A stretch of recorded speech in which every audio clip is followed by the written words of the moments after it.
¿Usted tiene en el corto o mediano plazo la vista de cambios en su gabinete? Por el momento no. Ninguno. No. Ok. Pregúntale qué fue lo que ocurrió ayer en el sistema de aduanas. Se rompió un cable de fibra óptica. ¿No es muy vulnerable el sistema? Se está viendo la causa, no había ocurrido. Yo creo que hablamos la próxima semana, ¿no?, de la reforma electoral. No tiene caso una reforma electoral totalmente desdibujada. O sea, hay temas que ha planteado la gente. Entonces eso es lo que estamos planteando. Sergio Mayer pidió licencia para volver a participar en este reality. Suplentes, ¿no? Sí. No implica ninguna inquietud que se esté abonando. Pues es un asunto de Morena en todo caso, ¿no? Pero hay suplentes. Cuando un diputado se va, pues está su suplente. Ah, sí, perdón. Gracias, buenos días. Me distraje. Sí. Shakira. A ver el compañero que dice que nunca le doy la palabra.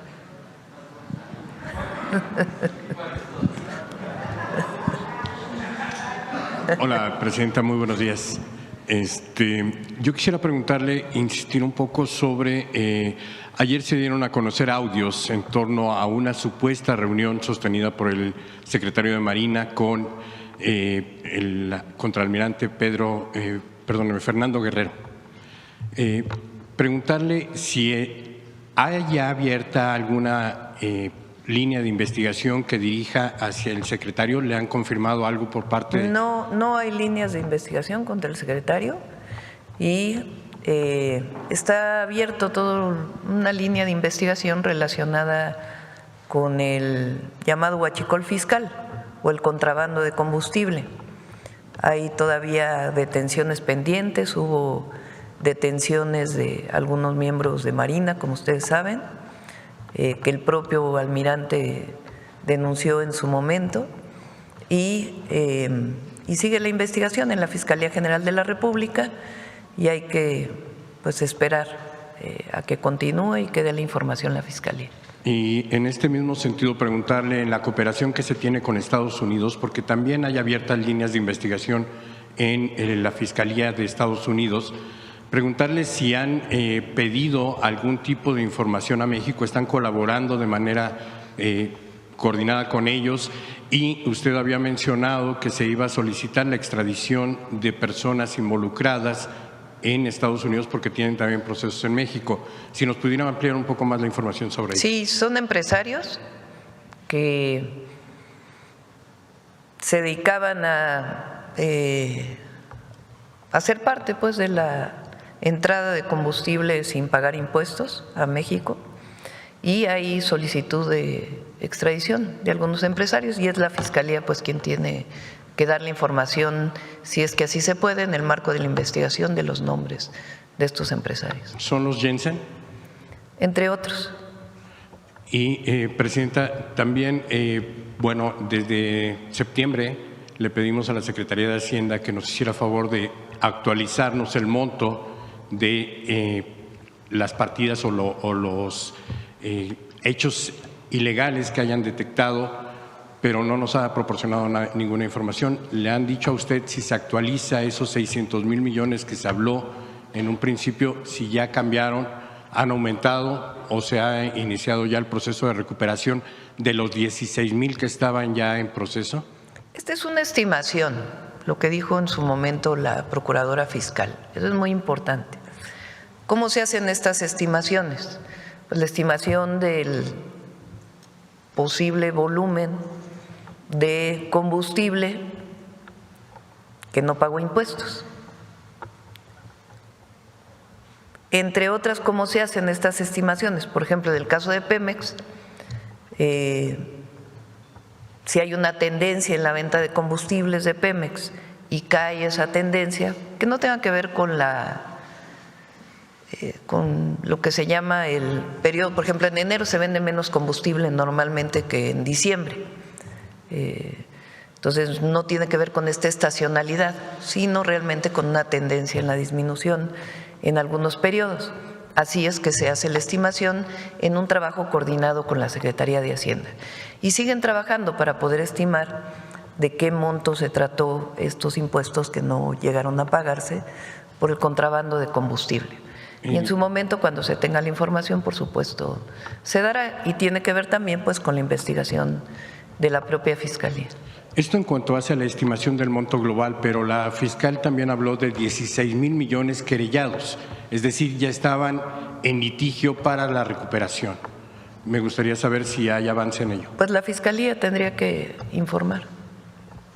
¿Podría invitar a la procuradora fiscal a que nos diera esta información? Sí, en el momento en que esté la investigación ya cerrada y las gráficas de Pemex, que les he estado mencionando cómo ha venido aumentando la venta de combustibles de Pemex, incluso de los privados, lo cual muestra, y su pago de impuestos, lo cual muestra pues que hay una disminución sustantiva en el contrabando de combustible, además del trabajo permanente que se está haciendo de vigilancia.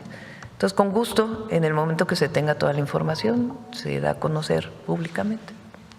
Presidenta, en otro tema me gustaría preguntarle, hay ajustes que hacen los gobiernos en sus personal, algunos necesarios porque se trata de cambiar alguna política o dar un viraje en algún sentido que corresponda a la decisión administrativa, en otros porque ellos deciden ir a competir hacia un cargo de elección popular o son invitados en otros gobiernos a participar. ¿Usted tiene en el corto o mediano plazo la vista de cambios en su gabinete? Por el momento no. Ninguno. No. Ok. Y también preguntarle relacionado con el tema del huachicol, si ha recibido por parte de Estados Unidos petición sobre información relacionada con algunos de los funcionarios mexicanos. No. Absolutamente. No. Y finalmente, Presidenta, preguntarle, esta próxima semana usted presentará la reforma electoral o la va a posponer un poco hacia marzo. El quizá? martes la voy a presentar, el martes de la próxima semana. Ok, muchas gracias, Presidenta. Gracias. Adelante. Vamos a ver. A ver el compañero que… Buenos días, Presidenta. Alonso Urrutia de La Jornada. Preguntarle qué fue lo que ocurrió ayer en el sistema de aduanas, esta falla que afectó. Se rompió un cable de fibra óptica. Entonces, al romperse el cable de fibra óptica, pues perdió la información durante un periodo de tiempo. Se arregló el cable. Se están viendo las causas de qué fue lo que provocó este rompimiento y también la posibilidad de que haya cables paralelos que eviten que sucedan estas circunstancias. ¿No es muy vulnerable el sistema? Se está viendo la causa, no había ocurrido. Se está viendo la causa de por qué se quebró la fibra óptica y al mismo tiempo pues algún esquema para tener un cable paralelo pues que permita que en caso de que se rompa uno, pues siga la transmisión de Ahorita datos. no hay ningún sistema alternativo, pues, que evite este tipo de fallas que, bueno, tiene costos muy importantes, ¿no? Sí, evidentemente de inmediato inició pues el procedimiento para la reparación y, repito nuevamente, se está viendo la causa y al mismo tiempo buscando un esquema para que haya un sistema paralelo que evite que sucedan estas circunstancias. Presidenta, ayer circuló un presunto proyecto de reforma electoral en donde se habla de incrementar a 508 No, es diputados. falso. Totalmente falso. Falso. Entonces, hasta el martes conoceremos. Sí. Presidente, sobre el cambio de presidente en Perú, ¿implicará algunas modificaciones en la Pues relación? vamos a esperar. El presidente que se eligió ayer es del mismo partido de Pedro Castillo. Entonces vamos a esperar a ver, pues una vez que tome posesión, si es factible pues restablecer las relaciones. ¿Podría México tener iniciativa o esperarán a No, que pues tiene que el ser de gobierno? ellos, porque ellos fueron los que rompieron relaciones con México. Y por cierto, el caso de Ecuador, ¿en qué va, presidente? El caso de Ecuador, pues ¿A qué litigio? están Por ahí. suspendidas las relaciones. Pero no me hay- refiero al litigio que presentó México por la por la invasión a la embajada mexicana. Es buena pregunta. Le pedimos a Relaciones Exteriores que pueda dar la información, ¿de acuerdo? Y finalmente, Presidenta, ¿qué reporte le dieron de este caso de una menor intoxicada con fentanilo? Sí, estamos averiguando. Hoy estuvo la fiscal en el Gabinete de Seguridad. Le pedí al Gabinete de Seguridad que averiguaran bien, junto con Secretaría de Salud, si realmente fue fentanilo y también pues cómo es que llegó el fentanilo a los tamales, ¿no? El fentanilo es muy tóxico, muy venenoso, muy dañino. Entonces, con muy poquito puede causar incluso la muerte. Entonces, primero hay que averiguar si realmente fue fentanilo. Segundo, cómo llegó a este alimento. Y tercero, pues ya las investigaciones que tengan que proceder por el asunto. Entonces, hasta que no tengamos más información, esta información viene de Puebla, ellos la emitieron. Entonces, antes de nosotros confirmar, pues tiene que haber una investigación de la Fiscalía, acompañada pues evidentemente de sus peritos, junto con el Gabinete de Seguridad y en su caso Secretaría de Salud. ¿Qué reporte tienen ustedes de consumo de fentanilo en México entre los jóvenes? Es muy bajo. A ver si lo puedes poner de la encuesta. Se hizo una encuesta del Instituto Nacional de Salud Pública que tuvo una muestra representativa muy importante y da continuidad pues a un ejercicio que se había hecho hace ya algunos años. Entonces la presentó el doctor Kersenovich, una de las mañaneras. Aquí la presentamos ayer o antier, en el caso de una pregunta que se hizo por consumo de tabaco y alcohol. Y a ver si nos puedes pasar el consumo de fentanilo, que si mal no recuerdo en adolescentes ha disminuido. Eso significa que la campaña ha dado resultados.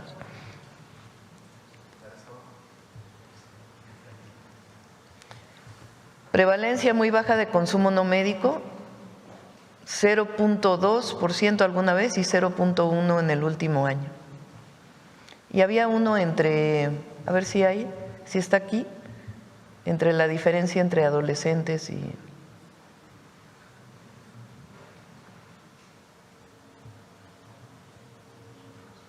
Fíjate, en adolescentes la prevalencia, o bueno, el número de personas que lo consumen en adolescentes pasó de 0.6 a 0.5. En adultos, bueno, es anfetamina, no necesariamente es fentanilo, perdón. ¿No viene fentanilo aparte? ¿No lo traen? Sí se hizo, lo presentamos aquí, pero es muy bajo comparado con Estados Unidos, por ejemplo, o Canadá incluso. Bueno, vamos a ver. Ahora de este lado. A ver, Páramo.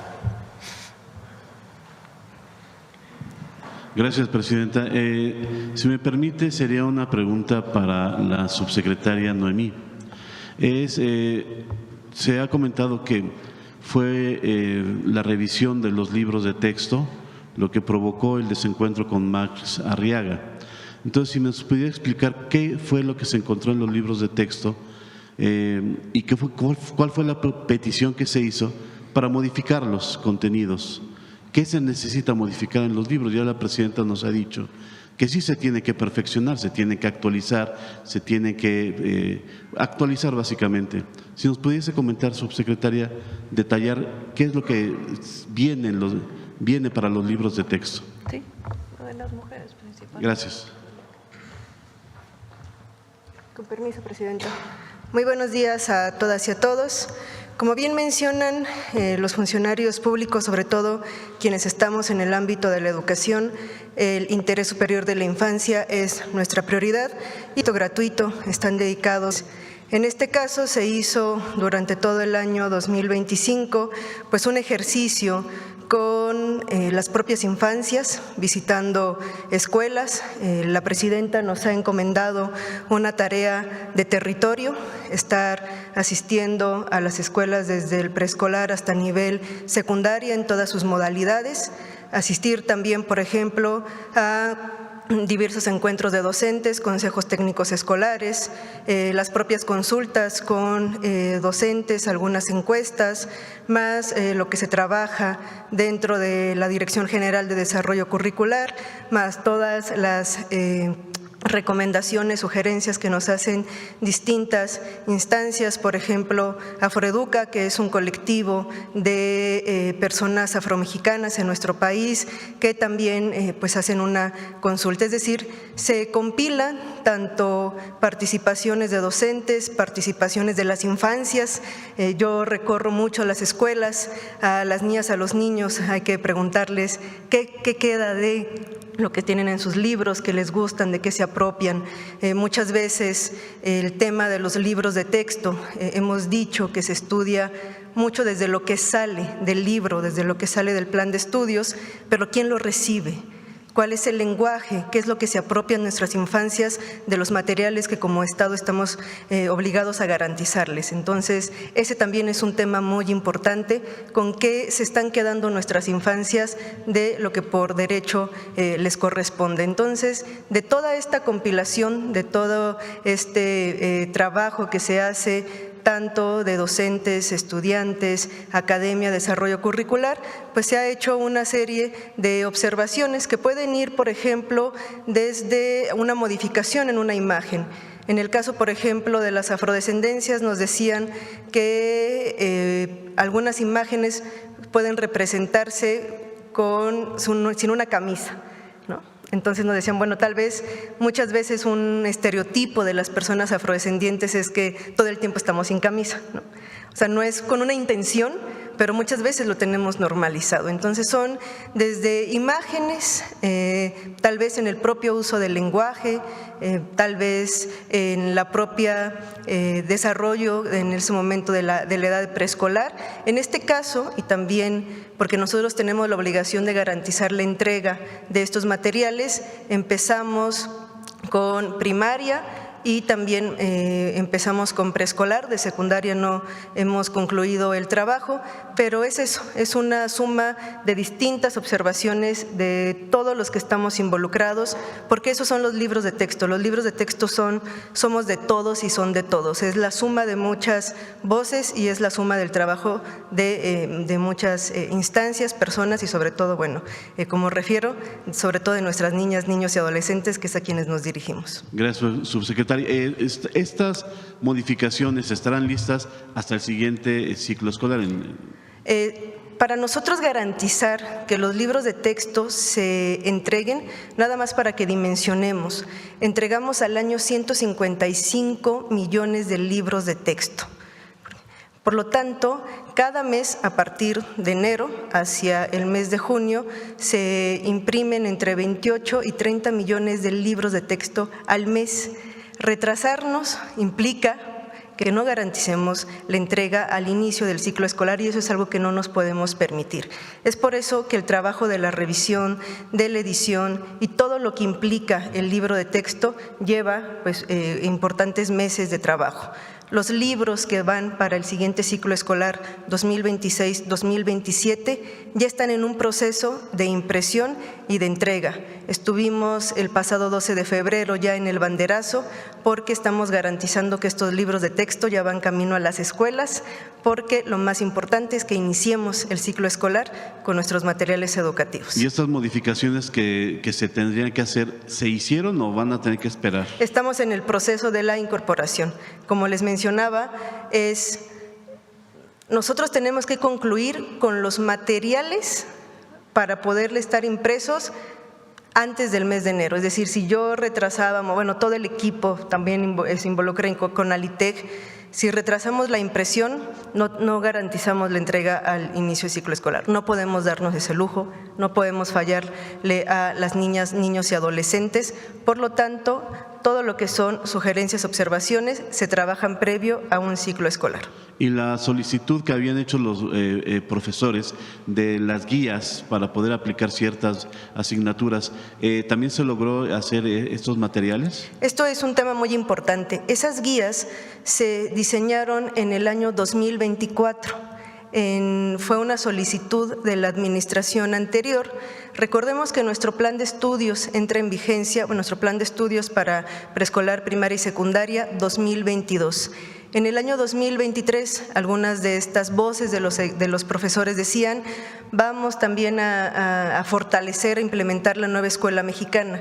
Por lo tanto, si ustedes ingresan a la página de la Subsecretaría de Educación Básica, no solamente van a encontrar los cuadernillos de matemáticas, van a encontrar, por ejemplo, de bienestar socioemocional, de educación artística, del fomento a la lectoescritura, de educación artística, es decir, fueron diversos los cuadernillos que se implementaron.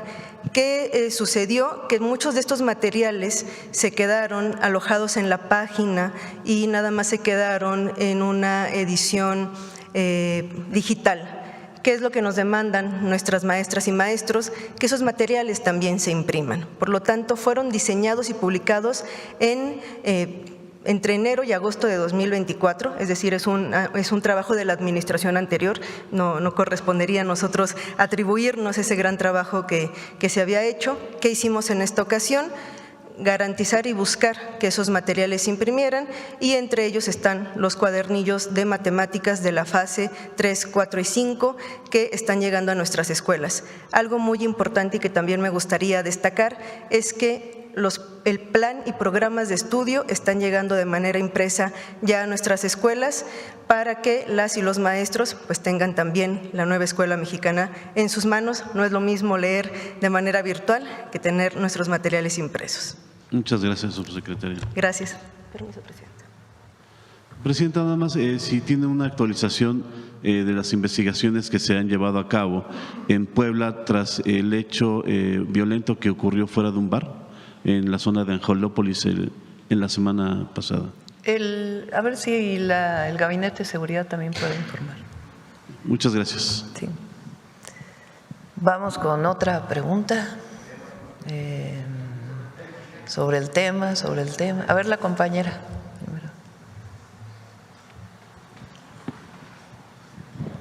Buenos días, Presidenta. Julia Bonilla, del periódico La Razón, y al mediodía con Javier Solórzano. Retomando el tema de la reforma electoral, ayer pues se reitera este escenario de que posiblemente, no se ha alcanzado aún el consenso. Ya usted comentaba que pues es un tema de los diputados, pero ya también usted adelantaba 4 bases o ejes principales de la reforma que estará presentando. Entonces, en este marco de la búsqueda de consensos, consultarle si estos 4 planteamientos son irreductibles para la negociación que estarían buscando Morena principalmente. Yo creo que hablamos la próxima semana, ¿no?, de la reforma electoral. Vamos a hablar la próxima semana. No tiene caso una reforma electoral totalmente desdibujada. O sea, hay temas que ha planteado la gente. Entonces, eso es lo que estamos planteando. Entonces, ya el martes, con gusto, platicamos todo lo que tiene que ver con reforma electoral. Y bueno, referente al tema electoral, vemos que Sergio Mayer pidió licencia para volver a participar en este reality y finalmente es una diputación que se está dejando, si bien la va a asumir su suplente, pero es una diputación que se está dejando en medio de esta discusión importante y las otras reformas. Saber si tiene algún comentario al respecto. Hay suplentes, ¿no? Sí. No implica ninguna inquietud que se esté abonando. Pues es un asunto de Morena en todo caso, ¿no? Pero hay suplentes. Cuando un diputado se va, pues está su suplente. Okay.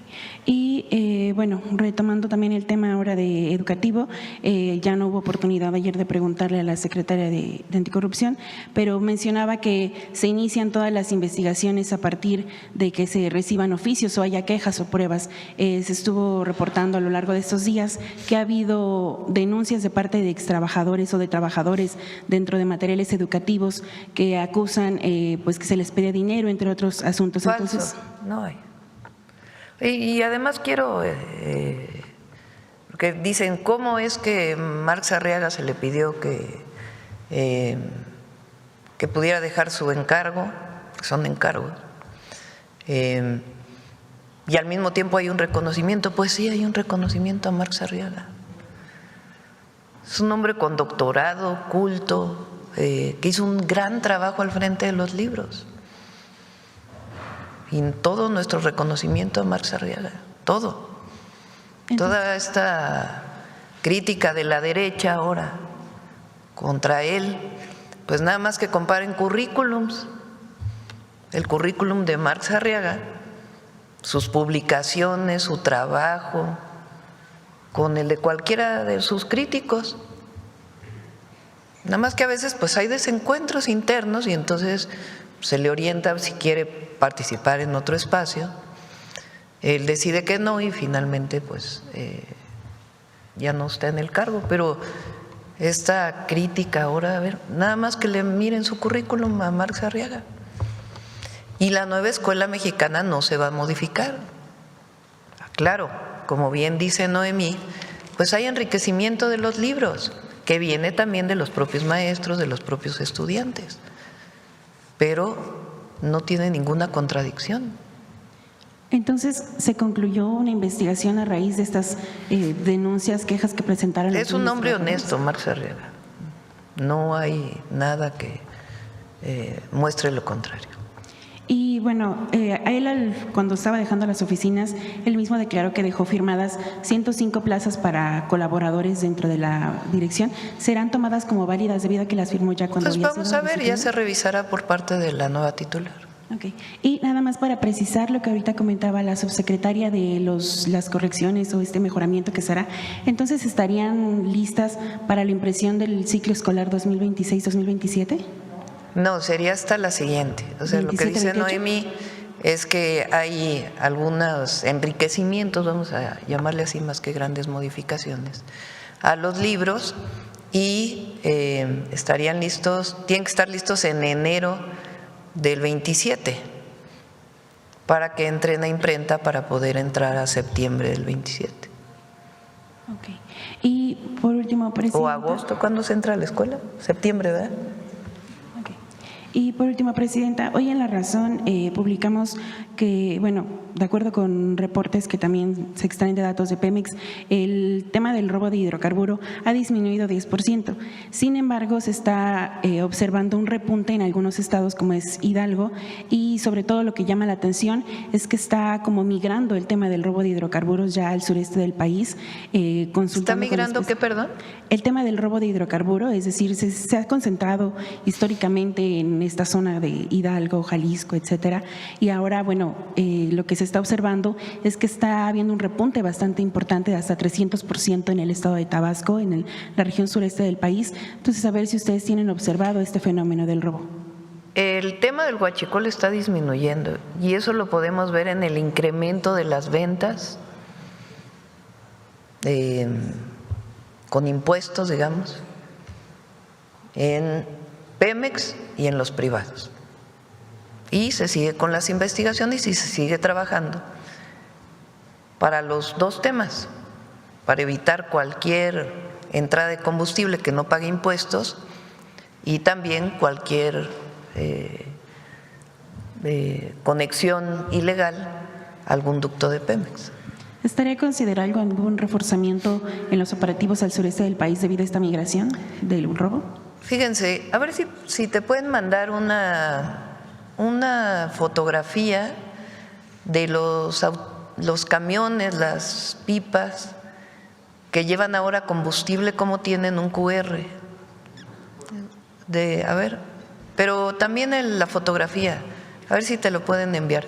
Si ustedes van por las carreteras del país, pueden ver que los vehículos que llevan combustible ya tienen un QR como estos, grande.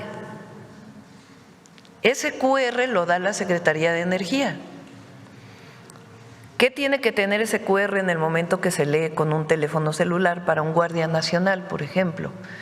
Bueno, pues tiene que tener el origen y el destino del combustible. Y eso garantiza pues que es un combustible legal. Si no trae el QR, entonces se detiene al vehículo y se tiene que demostrar de dónde viene y a dónde va. Y algunas de las veces pues se llama a la fiscalía y se incauta el vehículo. Entonces, esto ha hecho que disminuya muchísimo pues el transporte de combustible ilegal, porque necesariamente tienen que tener esto que se llama trazabilidad, que es quién lo compró, quién lo está transportando y a dónde va. Y eso es un trabajo muy intenso que se hizo del SAT, Secretaría de Energía, aduanas y Pemex, en todo este trabajo de la Comisión Nacional de Energía. A inicio de esta semana, bueno, el reporte es particularmente sobre… A ver si tienen por ahí una fotografía de casualidad. Ajá. El reporte es particularmente sobre tomas clandestinas, es decir, estos pinchazos a los ductos, pero también preguntarle si habría o se está trabajando en algún operativo específico por los establecimientos, o sea, las gasolineras, con referencia a esta clausura que hubo esta semana en una estación formal, se supone en Puebla. Sí, hay revisiones a gasolineras por parte de ASEA, por parte de Profeco, y tienen que ver con un análisis de riesgo previo que se hace para alguna presunción de que la gasolinera está vendiendo combustible no legal. Gracias, presidente. Sí. ¿No tienes foto ahorita? Sí, a ver, sobre trenes. Buenos días, Presidenta. Hans Salazar, de Noticiero en Redes. Sobre el tema, Presidenta, preguntar esta gran red ya de ferrocarriles que resurgen en nuestro país y que ya están en plena construcción y avances como se han planteado, preguntar los polos de desarrollo, cómo vienen en conjunto al desarrollo también. Sabemos que, bueno, tiene que ver con el tema industrial, con la carga, con trenes de carga, pero ¿cómo pueden confluir? Porque también en los polos de desarrollo entiendo que podría haber más, ampliar la gente que pueda vivir cerca de ahí y pueda considerarse, si no que el tren pase por ahí, pero que sí haya una relación entre estas redes de ferroviarias con los polos de desarrollo. Esa sería una. Y también en esto mismo, otra pregunta. Entiendo que todo está privatizado en cuanto, desde el sexenio de Zedillo, el de carga, los trenes de carga. El gobierno federal no tiene ningún punto a considerar que retome algo al respecto de trenes de carga, o todo lo tendrá la parte privada como lo ha venido teniendo. Por ejemplo, el México-Pachuca, Ciudad de México-Pachuca, ahí donde estuvimos en la inauguración, bueno, el inicio de la construcción, justamente ahí en Hidalgo hay un polo de bienestar, que muy probablemente tenga una orientación a farmacéutica, porque ahí muy cerca hay desarrollos farmacéuticos y ya hay mucho interés. Y así en otras áreas en donde va el ferrocarril. En el caso del de carga, recuerden que el malla de carga lo va a operar la Defensa Nacional a través del Tren Maya. El Tren Maya está operando, la empresa Tren Maya opera el tren de pasajeros y además va a operar el tren de carga. Y no sé si quieras mencionar algo más sobre los trenes de carga, Andrés.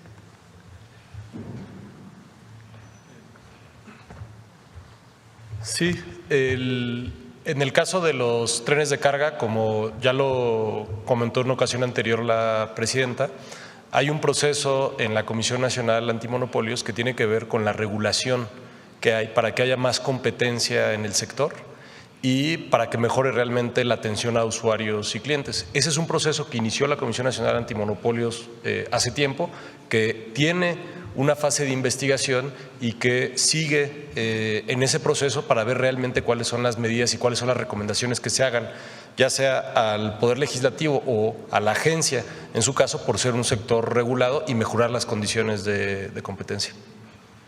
Gracias.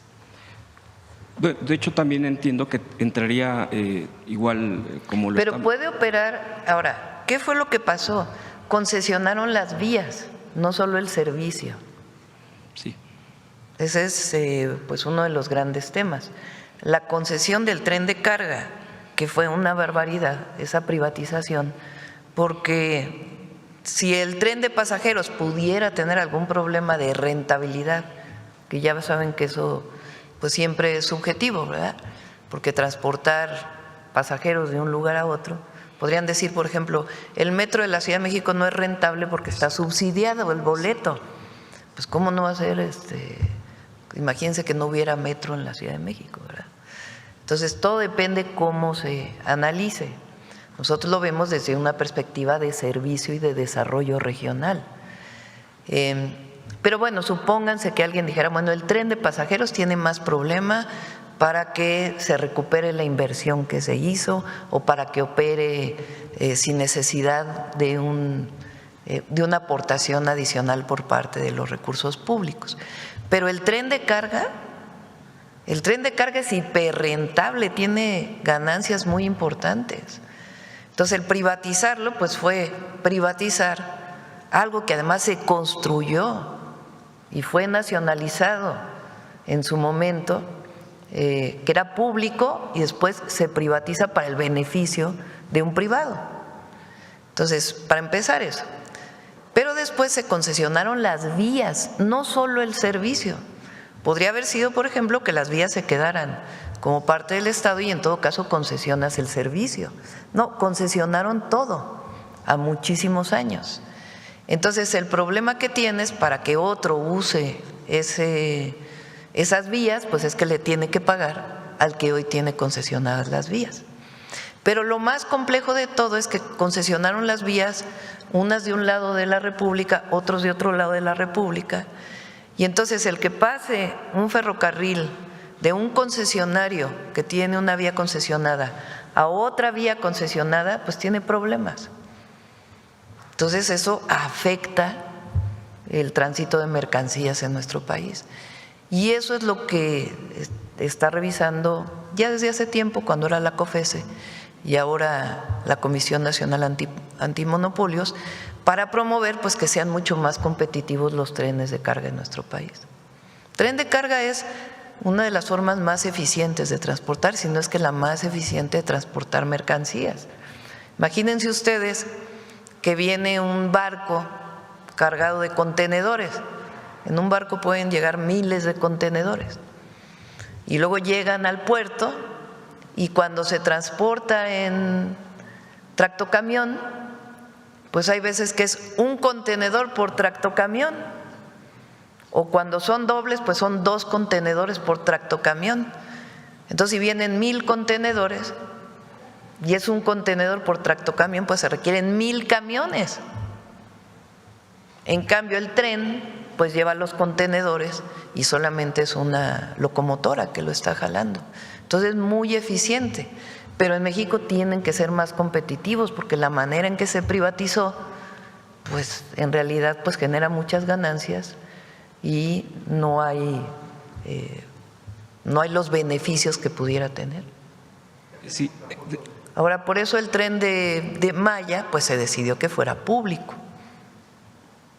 De hecho, es efectivamente un tema que ahora vemos y observamos y se puede detallar y se puede difundir a través de estas conferencias, porque cuando se privatizó ahí quedó, medio salió alguna información, pero no salió a más. Ahora nos damos cuenta ya como país todo lo que se ha hecho hacia lo privado, lo que se abandonó y las propias comunidades. Presidenta, en este punto que comenta usted, también es el tren de carga, igual es el manejo de la Marina en el interoceánico, así quedaría.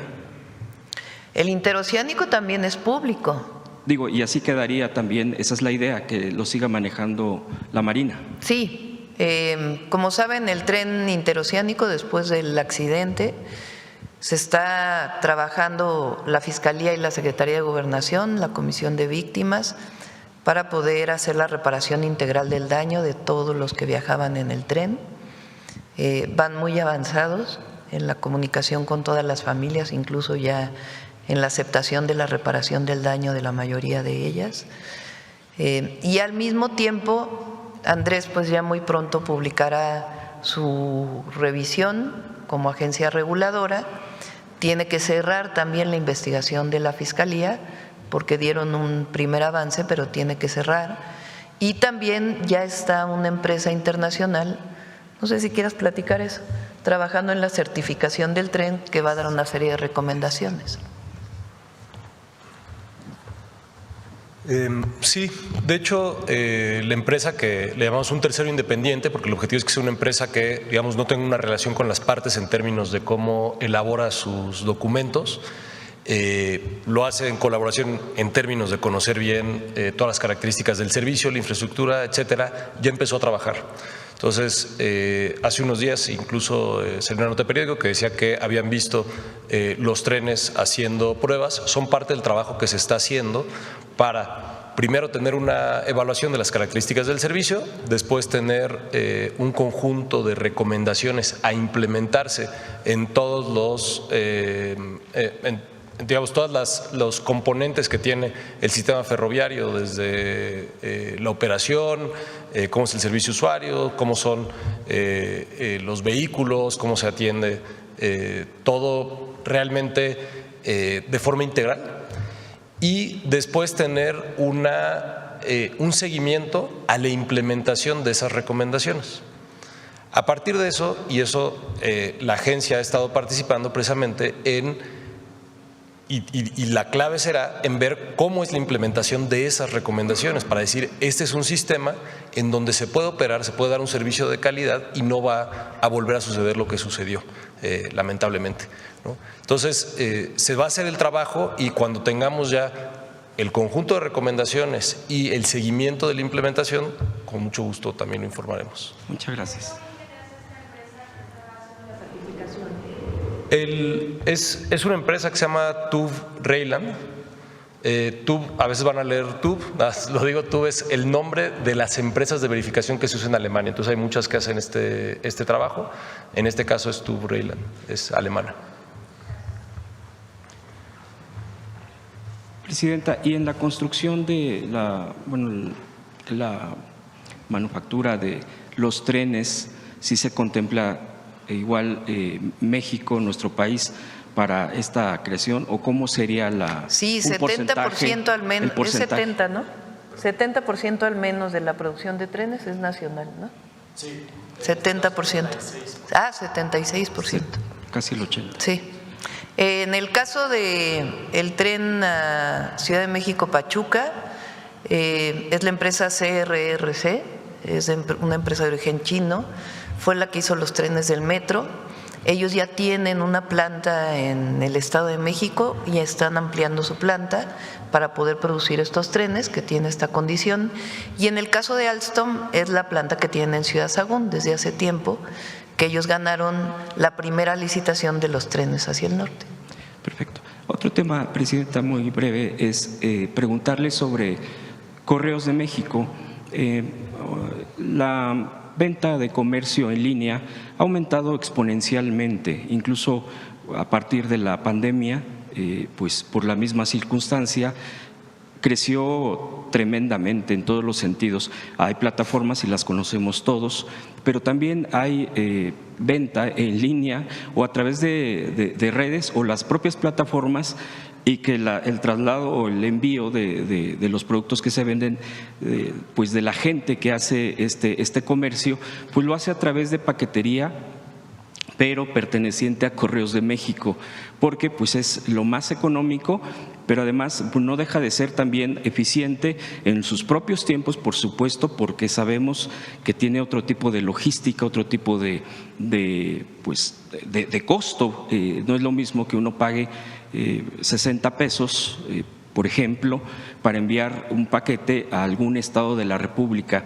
Esto en Correos de México, preguntarle, ¿hay modernización al respecto? Se ha mantenido, porque también los gobiernos anteriores lo que querían eran prácticamente desaparecerla o privatizarla o irla vendiendo, etcétera. ¿Cuál es el tema ahí en Correos de México, Presidenta? Bueno, desde la administración anterior, desde el gobierno del presidente López Obrador, estuvo ahí Rocío Bárcena, que hoy está en Secretaría de Gobernación, y ella hizo un trabajo muy importante para recuperar, digamos, los clientes de correos, sobre todo los gobiernos. Sí. Por ejemplo, cuando nosotros llegamos al gobierno, ya no se usaba Correos de México, sino se usaba una empresa privada para distribuir las boletas de predial, de agua, etcétera. Entonces Rocío nos fue a ver y dijo, a ver, pues, ¿por qué no cambian el contrato y que sea Correos de México? Entonces ese trabajo lo hizo ella y con eso empezó a modernizarse, se compraron nuevas motocicletas, vehículos, etcétera. Ahora está ahí Violeta Abreu y está en ese proceso también de modernización, tanto de sus sistemas como de lugares de almacenamiento y de compra de vehículos principalmente, y en todo el proceso logístico. Y sí, el objetivo es modernizar todavía más y que tenga mayor alcance Correos de México.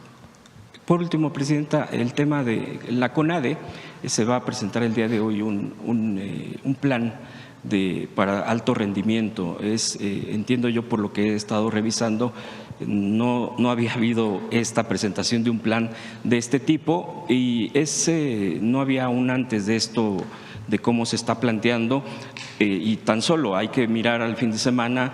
Este fin de semana han ganado pues nuestros deportistas, pues muchas medallas, por ejemplo, 3 medallas en la Copa Mundial de Natación Artística, 43 en la Serie Mundial de Tiro con Arco, Isaac del Toro que va nuevamente ganando una carrera.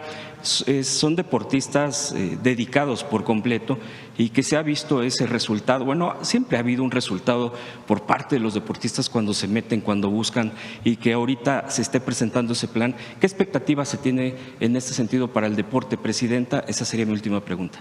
Pues está haciendo muy buen trabajo Rommel, es muy hiperactivo también.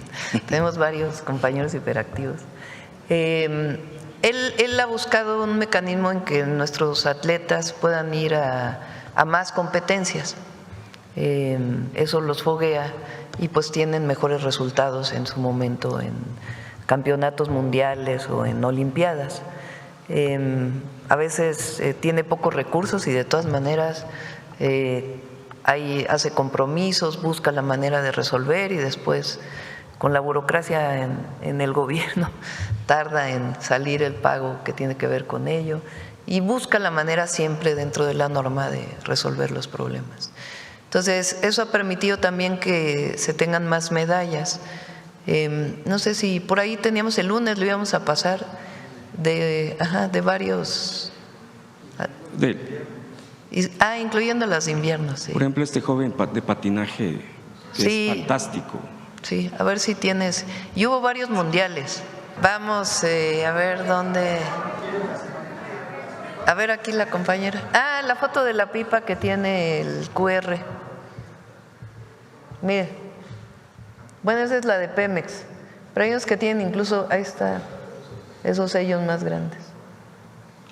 Entonces, un guardia nacional, fueron capacitados que están en carreteras, puede detener a uno de estos para poder ver su QR. O en caso de que no tengan el QR, pues también. Obviamente todo dentro del reglamento. ¿Las detenciones son aleatorias?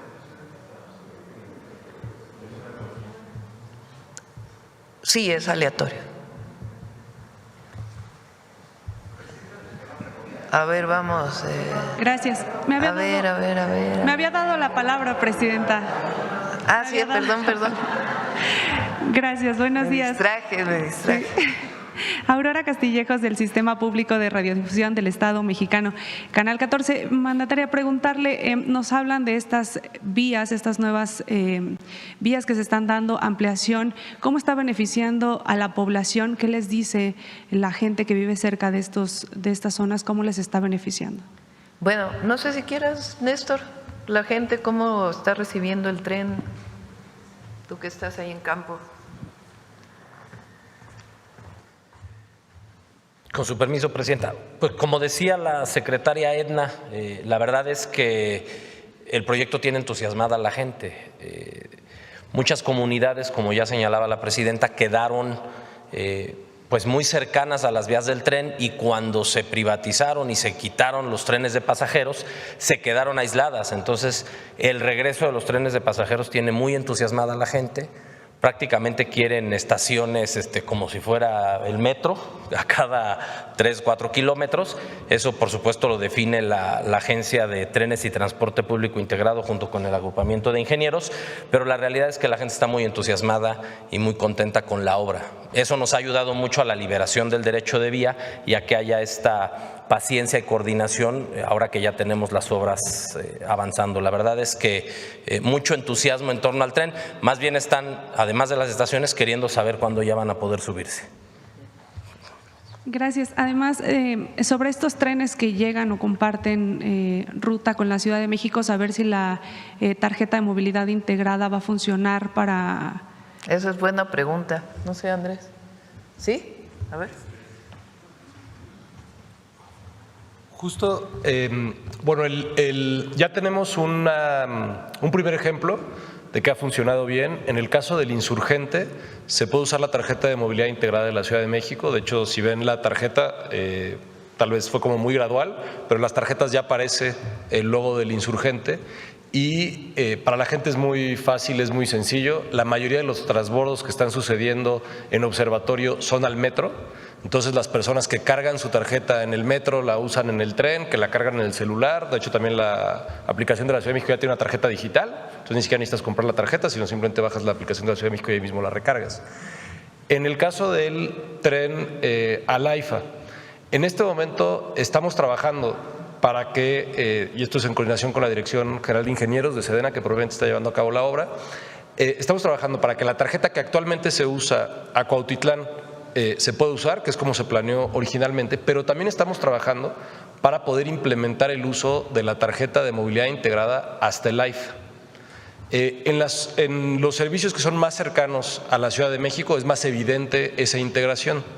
Sin embargo, en parte de la planeación que estamos haciendo para el resto del sistema, lo que queremos hacer es trabajar con los servicios de transporte públicos de distintas ciudades para ver cuál es la factibilidad de hacer alguna integración, precisamente por lo que comentaba en la presentación, de que muchos de los servicios van a ser intensos, sobre todo en zonas metropolitanas donde se hace conexión a transporte público. Entonces, al menos lo que sabemos que ya se pudo hacer en la Ciudad de México con el Insurgente, sabemos que se puede hacer al AIFA y probablemente a Pachuca, que es la misma línea, y con ese modelo es lo que queremos trabajar en las grandes ciudades donde crucen los trenes. Bien, ahora no solo las grandes ciudades, nos hablaban también de estas consultas con los pueblos indígenas, a ver cómo se efectúan y cuáles son las peticiones que se tienen o cómo se llevan a cabo. Se realizan con una metodología específica que está determinada por el Instituto de Pueblos Indígenas. Entonces, en caso de que haya una comunidad indígena, un pueblo indígena, llega el INPI y con ellos se trabaja para que ellos realicen la consulta en coordinación con el equipo que esté en territorio. Gracias. Finalmente, preguntarle, ayer recibió a la directora de Standard & Poor's, nos explicaba que era para hablar sobre los retos de la inteligencia artificial y en economía, saber qué se concluyó, si nos pueden dar un poco más. Pues fue una plática, no es que hubiera algún acuerdo o algo en específico. Pues son personas muy, aparte pues del trabajo que desarrollan en su propia empresa, pues tienen mucho conocimiento de lo que pasa en la economía mundial. Y hoy, como ustedes saben, la inteligencia artificial requiere pues estos grandes centros de datos, que se están poniendo muchos de ellos en Estados Unidos. Entonces fue alguno de los temas de conversación, estos centros de datos que almacenan y procesan información muy rápida, pues usan mucha energía. Entonces, ahí donde se pone un centro de datos, pues tiene que haber la garantía de que hay generación eléctrica. A México obviamente le interesa tener algunos centros de datos. Todo pues depende también de las características del uso de agua, porque también usan agua, y de la disponibilidad de energía. Entonces fue alguno de los temas que se hablaron. Nos habló de computadoras cuánticas que se están desarrollando por algunas empresas. En fin, fue ese tema de lo que ella ve a nivel internacional que se está desarrollando en términos tecnológicos y cómo México se puede insertar pues en ese proceso. Gracias, buen día, presidente. Gracias. Vamos para acá a ver al compañero. Ahora nos vamos a ir temprano. El compañero acá atrás. Vamos a ir temprano porque vamos hasta Puebla, al Día del Ejército. Abel Cuapa de Puebla, precisamente, presidenta. Preguntarle algunos temas sobre en el Congreso del Estado, hay una comisión inspectora del Congreso, están nuevamente evaluando regresar el fuero a los diputados. ¿Regresar qué, perdón? El fuero. Esto usted ya lo había comentado previamente que se iba a quitar esto en la reforma electoral. ¿Cómo va esta propuesta que se está analizando allá en Puebla todavía en el Congreso del Estado? ¿Cómo la veo yo? Sí, exacto, sí. Bueno, pues tienen que definir ellos, ¿no? ¿Qué es el fuero? El fuero es una condición que tienen principalmente diputados y senadores para que no pueda juzgárseles por algún delito mientras son diputados o senadores. Esto pues viene desde hace mucho tiempo. El presidente antes tenía fuero, ahora ya no tiene. El presidente López Obrador quitó el fuero y hay un esquema específico de cómo un presidente o una presidenta pueden ser imputados o juzgados. Ahora, eso no quiere decir que no haya investigaciones a un diputado o un senador. No se le puede detener mientras tenga fuero, pero se les pueden hacer imputaciones. Y en el momento que pierde el fuero, porque ya no es diputado o senador, pues puede ser procesado. Y el diputado o senador tiene que presentarse al Ministerio Público. Eso es muy importante, porque no le da impunidad en el sentido de que no se pueda hacer una investigación contra un legislador o una legisladora, sino sencillamente no se le puede detener mientras está cumpliendo sus funciones. Pero la persona pues tiene que contestar en caso de que haya imputaciones, ¿no?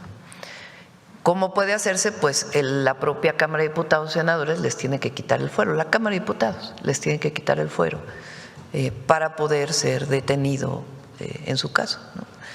Ese fue el caso de el entonces jefe de gobierno del Distrito Federal, cuando lo acusaron falsamente de haber violado un amparo al entonces jefe de gobierno López Obrador, y por eso lo desaforaron en la Cámara de Diputados, cuando en realidad era un tema político para que no participara en la elección del 2006. Entonces, bueno, pues tiene que determinarlo. Yo creo que todas las mexicanas y mexicanos somos iguales y no necesariamente tendrían por qué tener fuero, ¿verdad?, diputadas y diputados.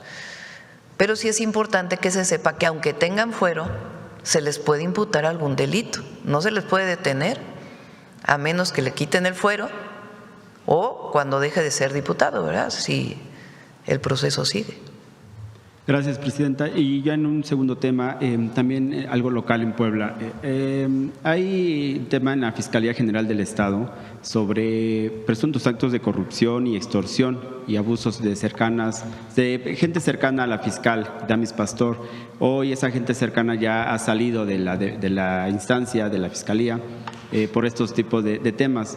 Sin embargo, siguen quejas en contra del papel, el actuar de la Fiscalía allá en Puebla. Desde su perspectiva, ¿qué recomendación o qué evaluación le daría al gobierno de Puebla y a la propia Fiscalía, si bien son instancias separadas, cuál tendría que ser el papel de la fiscal en Puebla? Bueno, no conozco en particular el tema, ¿no? Habría que tener más información. Y solo insistir en esto de los cambios que ya ha platicado sobre, ya dijo que no hay cambios en corto o a largo plazo en su gabinete. ¿Cómo se evalúa desde su perspectiva el papel que está haciendo el exgobernador de Puebla ahora aquí en la Federación? Muy bien, trabaja muy bien Sergio Salomón. Está haciendo un trabajo muy bueno ahí al frente del instituto. Estamos por enviar una iniciativa para hacer un cambio en el Instituto Nacional de Migración. Él no la propuso porque tiene muchas funciones diversas y la idea es poder garantizar todas sus funciones y también evidentemente la protección a las y los migrantes en nuestro país. Entonces, estamos por enviar una iniciativa que tiene que ver con una modificación al instituto. Incluso se llamaría Instituto de Movilidad Humana, porque ya migración ya es pues un nombre que ya no necesariamente se usa. En realidad es movilidad de una persona de un lugar a otro. Gracias, Presidenta. Sí. Cerramos. Vamos con mujeres en la historia. Sí, ocurrió